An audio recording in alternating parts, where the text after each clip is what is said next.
transferred from IUEA because Kamocha was much nearer to my workplace, fire base, which used to be here. I also did a short course in leadership for 21st century at Harvard. I'm currently enrolled at the Southern New Hampshire University for further studies.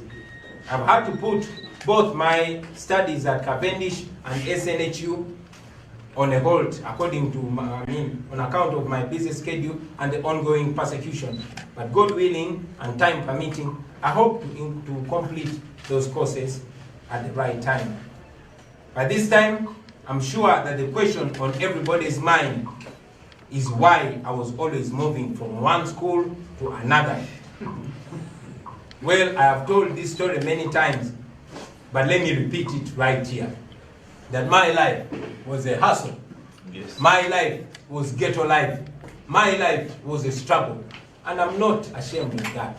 That is what made me the man I am today.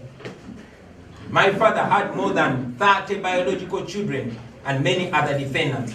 And this put a lot of pressure on his finances.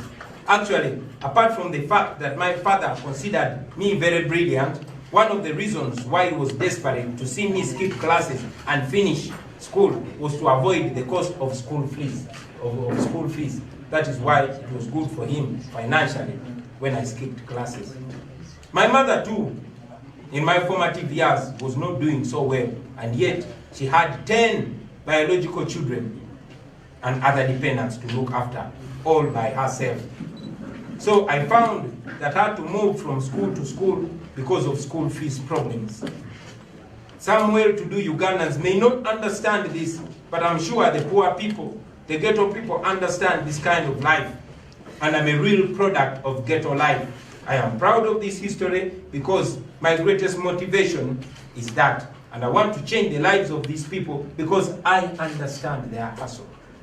Finally, ladies and gentlemen, fighting a dictator is no simple task.